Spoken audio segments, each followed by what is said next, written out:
మహాదేవుడును మన రక్షకుడు అయిన యేసుక్రీస్తు వారి శ్రేష్టమైన నామంలో ఉదయకాల మన్నా అనే చక్కని కార్యక్రమాన్ని చూస్తున్న మీ అందరికీ నిండు హృదయంతో వందనాలండి. దేవుని మహాకృప మీ అందరికీ తోడై ఉండును గాక. ఎలా ఉన్నారు? దేవుని కృపలో మీరందరూ క్షేమమే కదా? సంతోషంగా ఉండండి. నమ్మదగిన దేవుడు మిమ్మల్ని ఆశీర్వదిస్తాడు. ప్రియులారా, మనం పరిశుద్ధ గ్రంథంలో నుంచి ఒక శ్రేష్టమైన మాట ఇలా చదువుదాం. మనకు బాగా పరిచయం ఉన్నటువంటి వాక్యం ఫిలిప్పీ పత్రిక 4వ అధ్యాయం 4వ వచనం. ఎల్లప్పుడూ ప్రభువునందు ఆనందించుడి, మరలా చెప్పుదును ఆనందించుడి. ప్రియులారా, ఈ వచనాన్ని చాలాసార్లు మనం చదువుకున్నాం. ఈరోజు ఇందులో నుంచి తీసుకుంటున్న ఒక్క మాట ఏంటంటే, ప్రభువునందు ఆనందించండి. ఎల్లప్పుడూ ఆనందించండి. మరలా చెబుతున్నాను, మీరు ఆనందించండి.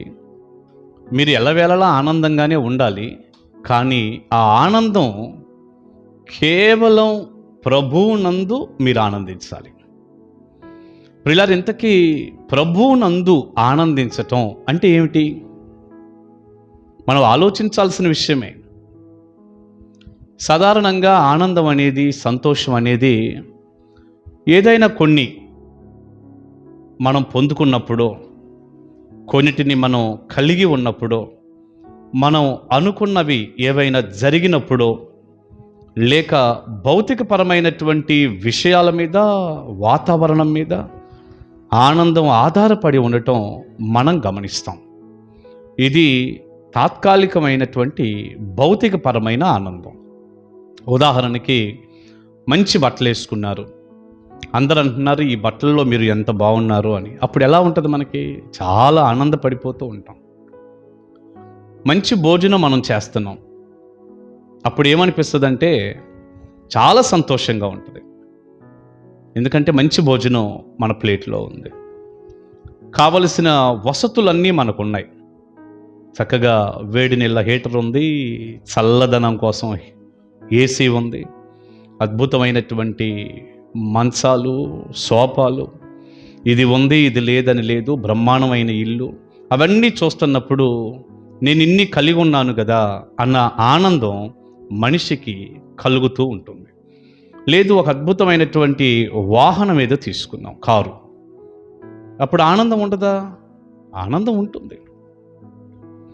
ఇలా మనం ఆలోచిస్తూ పోతే ఈ బయట నుంచి వచ్చేటటువంటి ఆనందాలు మనం చాలాసార్లు కలిగి ఉంటాం, ఆనందిస్తూ ఉంటాం.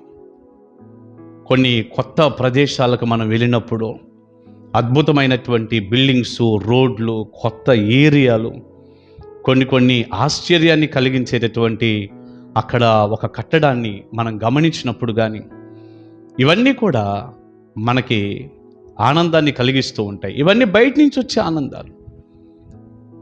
మనిషి వీటిని ఎంత వెతుకుతూ ఉంటాడో, ఎంత ఇష్టపడుతూ ఉంటాడో, ఈ ఆనందం నాకు కావాలని. అందరూ ఈ ఆనందంలోనే ఉంటుంటారు.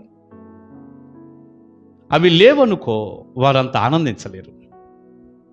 ఈ ఆనందానికి ఉన్నటువంటి ఒక పెద్ద ప్రమాదం ఏంటంటే, ఇవన్నీ కూడా కలిగి ఉన్నప్పుడు సంతోషం, ఆనందం రాదు అని నేను చెప్పను. కానీ వీటి వల్ల ఉన్న ఒక గొప్ప ప్రమాదం ఏంటంటే, అవి లేవనుకో, అవి మిస్ అయినాయి అనుకో, ఇక ఆనందం ఏమి ఉండదు. ఇక నా కారు లేదు, ఆనందం ఏముంది? మంచి ఇల్లు లేదు, ఏడుస్తూ ఉంటారు. భోజనం కూడా మంచిది లేదు, అక్కడే చూడండి ఎంత గొనుగుడు, సనుగుడు. సరైన కూర లేదు, సరైన అన్నం లేదు, ఏంటిది నా కర్మ అంటే బాధపడుతూ ఉంటారు. నేను కేవలం క్రైస్తవుల కోసమే చెప్తున్నాను. బయట వారు కూడా ఇలాగే ఉంటే మార్చుకోవాలి, అలాగే ఉంటారు. కానీ దేవుని పిల్లలుగా మనం వాక్యాన్ని మనం వింటున్నాం, తీసుకుంటున్నాం. మీతో నేను దైవజనుడిగా మాట్లాడుతున్నాను. ఇది ఎలాంటి ఆనందం అంటారు? అవి లేకపోతే పోతుంది. డబ్బులు లేవనుకో, పోతుంది. ఇంట్లో మంచి వసతులు లేవనుకో, పోతుంది. ఇంకా ఎవరింటికన్నా వెళ్ళినప్పుడు అక్కడ కొన్ని వసతులు మనం గమనించామనుకోండి, ఆటోమేటిక్గా మన ఆనందం కాస్త ఆవిరైపోతుంది. అయ్యో, వాళ్ళకి ఏసీ ఉంది, వాళ్ళ కారు ఉంది, వాళ్ళ ఇల్లు చూడండి ఎంత బాగుందో, మాకు అలాంటిది లేదు కదా. ఇప్పుడు ఆనందం ఏమైపోయింది? ఆవిరైపోయింది. ఆనందం పోతుంది.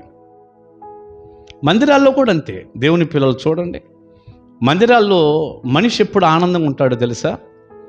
ఆయనకి ఏదైనా ఒక పాట ఇచ్చినప్పుడు, ప్రత్యేకంగా ఆయన పేరు పిలిచినప్పుడు, ఆయన నిలబెట్టి ఒక సాక్ష్యం చెప్పించినప్పుడు, లేదా వాక్యం చెప్పించినప్పుడు, లేకపోతే అతన్ని మెచ్చుకున్నప్పుడు, మందిరంలో చాలా ప్రముఖమైనటువంటి వ్యక్తి అన్నప్పుడు ఆనందం కలుగుతూ ఉంటుంది.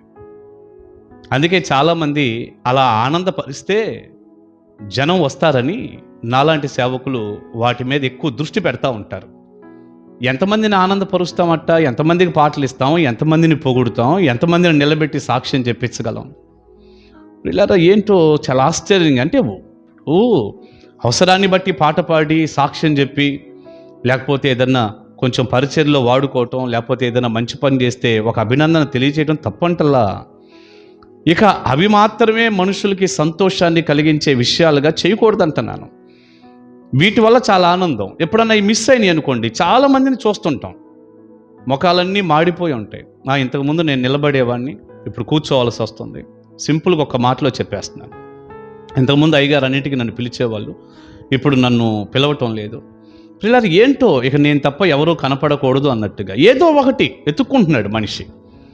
నాకు అది ఇది కావాలి, అవి ఉంటే నాకు చాలా సంతోషం అని. పిల్లలు ఇవన్నీ ఏమిటి అంటే ప్రకృతి సంబంధమైనటువంటి భౌతికపరమైనటువంటి ఆనందాలు ఇవి. వీటి వల్ల పెద్ద సుఖమేమీ లేదు. అవి ఉంటే ఆనందం, లేకపోతే ఆనందం ఎగిరిపోతుంది. అందుకే చాలామంది అప్ అండ్ డౌన్స్ అవుతూ ఉంటారు, ముఖాలు మాడిపోతూ ఉంటాయి, ఎప్పుడు ఏడుస్తూ ఉంటారు, బాధగా ఉంటారు. నాకేదో దొరకలేదు, వారికి దొరికింది మందిరంలో అనుకుంటుంటారు. ఇలా మందిరంలో కానీ బయట కానీ ఏదో అనుకున్నది జరగలేదు. ఈ వాతావరణంలో ఆనందం అనేది మనిషి కోల్పోతూ ఉంటాడు. అందుకే పౌలు గారు ఏమన్నాడంటే, మీరు ఈ బయట నుంచి వచ్చే ఆనందం కాదు, ప్రభువునందు మీరు ఆనందించాలి. ఈ బయట నుంచి వచ్చే ఆనందాన్ని వెతుక్కునే వ్యక్తి చాలాసార్లు యూట్యూబ్లో కూడా చూడండి, ఆ కార్యక్రమం, ఈ కార్యక్రమాలు, సినిమాలు, సీరియళ్ళు, కొన్ని లోక సంబంధంగా కామెడీ షోలు, ఇవన్నీ ఎందుకు చూస్తున్నాడు? మనకు అవసరం లేని కూడా వాటిలో ఆనందిస్తున్నాడు మనిషి. ఆ ఆనందాన్ని వెతుక్కుంటున్నాడు. ప్రభువులో ఆనందం ఆయనకి సరిపోలేదు, తెలియలేదు. అందుకే దైవజనుడు అంటున్నాడు, మీరు బయట వెతుక్కునే ఈ ఆనందాలు కాదు, భౌతికపరమైనటువంటి ఆనందం కాదు మనకు కావలసింది. మన ఆనందం ప్రభువునందు ఆనందం. ప్రియులారా, ప్రభువునందు ఆనందం అంటే ఇక బయట వాటితో సంబంధం ఉండదు. బయట వాటితో ఏ సంబంధం ఉండదు. ఏమున్నా ఏమి లేకపోయినా, మంచి భోజనం ఉన్నా లేకపోయినా, కారు ఉన్నా లేకపోయినా, మంచి ఇల్లు ఉన్నా లేకపోయినా, ఇంకా దేవుని మందిరంలో మనకేదైనా పెత్తనాలు అవి ఇవి దొరికినా దొరకపోయినా, ఏమున్నా ఏమి లేకపోయినా వాళ్ళు సంతోషంగా ఉంటారు. కొంతమందిని మీరు చూడండి, చాలా పేదరికంలో ఉంటారు, మందిరాల్లో కూడా వారికి ఏమీ చాలా గొప్ప గౌరవ ఘనతలు ఏమీ పెద్దగా ఉన్నట్టు కనపడవు, మామూలుగా వచ్చేసి వెళ్ళిపోతుంటారు, భలే సంతోషంగా ఉంటారు. పచ్చడేసుకొని తిన్న పరమ సంతోషంగా బ్రతికేస్తారు. కారణం ఏంటంటే వాళ్ళు ప్రభువులో ఆనందిస్తున్నారు. అసలు ప్రభువునందు ఆనందానికి బయట ఆనందానికి ఉన్న తేడా చెప్పనండి. ఇప్పటి వరకు మనం అనుకున్నట్లు ప్రభువునందు ఆనందించడానికి, ప్రభువునందు ఆనందించకపోవటానికి ఉన్న తేడా ఏంటంటే, ప్రభువునందు ఆనందం లోపల నుండి బయటకు వస్తుంది, లోపల కలుగుతూ ఉంటుంది. ప్రభువునందు ఆనందం కానిది ఈ బయట వాటిని బట్టి ఆనందం అప్ అండ్ డౌన్ అవుతూ ఉంటుంది, అంతే తేడా. దైవజనుడు పరిశుద్ధాత్మ ద్వారా అందుకే రాస్తున్నాడు, మీరు ప్రభువునందు ఆనందించండి. అప్పుడు ఎన్ని శ్రమల్లోనైనా, ఎన్ని కష్టాల్లోనైనా నా దేవుడు నాతో ఉన్నాడు, నాలో ఉన్నాడు, నా కోసం ఆయన ప్రాణం ఇచ్చాడు, నా కొరకు ఆయన ఏదైనా చేయగలడు, తప్పకుండా ఆయన సమయంలో ఆయన చేస్తాడు, నేనెందుకు కృంగిపోవాలి, నేనెందుకు బాధపడాలి అంటూ ప్రభువులో నువ్వు ఆనందిస్తూ ఉంటావు. ఇక అప్పుడు నీ ప్రార్థన ఆనందంగా ఉంటుంది, నీ వాక్య ధ్యానం ఆనందంగా ఉంటుంది, నువ్వు దేవునితో నడిచే నడక ఆనందంగా ఉంటుంది. మందిరానికి వచ్చినప్పుడు వాక్యం వినేటప్పుడు కానీ, ఆరాధనలో కానీ అన్నిటిలో సంతోషంగా ఉంటుంది. ఎందుకంటే ఇది బయట వాటి మీద ఆధారపడింది కాదు, అంతరంగంలో ప్రభువుని బట్టి కలిగిన ఆనందం. నా ప్రభువు నన్ను రక్షించాడు, నా కొరకు ప్రాణం పెట్టాడు, నాకెంతో సంతోషం, ఆనందం. చివరికి ఒక మాట చెప్పనా, దైవజనుడైన పౌలు ఈ మాట ఎక్కడుండి రాశాడో తెలుసా? రోమా చెరసాల్లో ఉండి రాశాడు. చాలా భయంకరమైనటువంటి జైలు అది. దుమ్ము ధూళితో, అనుకున్నంత వెలుగు లేకుండా, దుర్వాసనతో. ప్రియులారా, నేను చాలాసార్లు చెప్పాను, మలమూత్రాలు కూడా అక్కడ ప్రవహిస్తూ ఉంటాయట. మరి ఎక్కడికి వెళ్తారు వాళ్ళు, జైల్లో ఉన్నవారు? మరి అలాంటి ఒక భయంకరమైన దుర్వాసన కలిగిన స్థలంలో నుంచి, సరైన వసతులు ఏమీ లేని స్థలంలో నుంచి పౌలు గారి మాట చెప్పాడు, మీరు ప్రభువునందు ఆనందించండి అని. ఎందుకో తెలుసా? ఆయనకి ప్రభువులో ఆనందం ఉంది. ఎలాంటి సిచ్యువేషన్లోనైనా సంతోషంగా ఉండగలిగిన అనుభవం ఉంది, ఆనందం ఉంది. అందుకే జైల్లో ఉండి కూడా తన ఆనందాన్ని వ్యక్తం చేస్తూ, నేను చాలా సంతోషంగా ఉన్నాను, మీరు కూడా మరలా చెప్తున్నాను, ప్రభువునందు ఆనందించండి అన్నాడు. ప్రియ దేవుని బిడ్డ, ఈ మంచి ఉదయకాల సమయం నీ ఆనందం ప్రభువులో ఉందా, లేక బయట వాటి మీద ఉందా? ప్రభువుని నమ్ముకొని కూడా నాకు విసుగైపోయింది అయ్యగారంటే, నువ్వు ప్రభువుని సరిగా నమ్మలేదు, నీ ఆనందం ప్రభువులో లేదు. దీని మీదే ఉంది, అవి రాలేదు కాబట్టి నువ్వు బాధపడుతున్నావు. మార్చుకో, నీ ఆలోచన దిశ మార్చుకో, ప్రభువునందు ఆనందంగా ఉండు. తగిన సమయంలో దేవుడు నీకు సహాయం చేస్తాడు. దైవాశీస్సులు మీ అందరికీ ఉండునుగాక. ఆమేన్. ప్రార్థన చేసుకుందాం. పరిశుద్ధుడా, ప్రేమగల తండ్రి, మీకు వందనాలయ్యా. విత్తబడిన చక్కని సందేశం మీ పిల్లలకు దీవెనకరంగా చేయండి. మేము బయట వాటిని బట్టి సంతోషిస్తే అవి లేనప్పుడు బాధ కలుగుతుంది. మిమ్మల్ని బట్టి సంతోషిస్తే మాకేదున్నా లేకపోయినా ఎప్పుడూ ఆనందమే, ఎప్పుడూ సంతోషమే.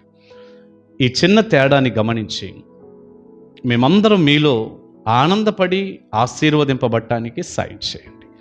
యేసుక్రీస్తు వారి శక్తిగల నామాని ప్రార్థన మనవులు అడుగుచున్నాను తండ్రి. ఆమేన్, ఆమేన్.